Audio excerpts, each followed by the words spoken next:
ফের উইকিলিক্সের বিস্ফোরক তথ্য। বোফোর্সের পর এবার বিমান কেনা বেচায় মধ্যস্থতাকারী হিসেবে জড়িত থাকার অভিযোগ উঠল রাজীব গান্ধীর বিরুদ্ধে। তথ্য বলছে 70-এর দশকে ভারতে যুদ্ধ বিমান কেনার ক্ষেত্রে সুইডিশ সংস্থার হয়ে মধ্যস্থতা করেন তিনি এবং তা পারিবারিক স্বার্থেই। তাঁর প্রধানমন্ত্রী হওয়ার বেশ কয়েক মাস আগের ঘটনা এটি।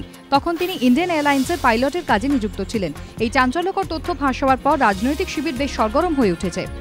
যদিও কংগ্রেস এই তথ্যকে সম্পূর্ণ ভিত্তিহীন ও অযৌক্তিক বলে দাবি করেছে। অন্যদিকে রাজীব গান্ধীর এই ঘটনার জন্য কংগ্রেসকে একহাত নিয়েছে বিজেপি। এই তথ্য ফাঁস হওয়ার পর কংগ্রেস বেশ খানিকটা বেকায়দায় পড়ল বলে মনে করছে রাজনৈতিক বিশেষজ্ঞরা। রবিবার গভীর রাতে কেষ্টপুর খালপাড়ে প্রমোদগড় এলাকায় বিধ্বংসী আগুন, ভস্মীভূত 100টিরও বেশি দোকান, লক্ষাধিক টাকা ক্ষয়ক্ষতির আশঙ্কা।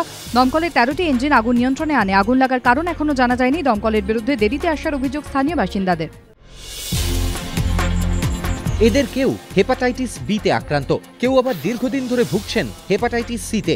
জটিল এই রোগের চিকিৎসা অত্যন্ত ব্যয়বহুল।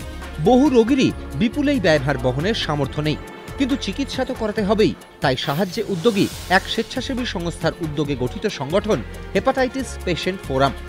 হেপাটাইটিস আক্রান্তদের এই সংগঠনের সদস্যরা নিজেদের হাতে নানা শিল্প সামগ্রী তৈরি করেন। সেই সব সামগ্রী বিক্রির টাকা দিয়ে নিজেদের সংগঠনের দরিদ্র সদস্যদের চিকিৎসায় সাহায্য করেন তারা। রবিবার কিড স্ট্রিটে এই সংগঠনের অনুষ্ঠানে ছিল চাঁদের হাট। ছিলেন লোপামুদ্রা মিত্র, সাহেব ভট্টাচার্য এবং চিকিৎসক ফুয়াদ হালিম। স্বর্ণ ব্যবসায়ীর মাথায় আগ্নেয়াস্ত্র ঠেকিয়ে লুটপাট, প্রায় 1.5 ঘন্টা ধরে ডাকাতি।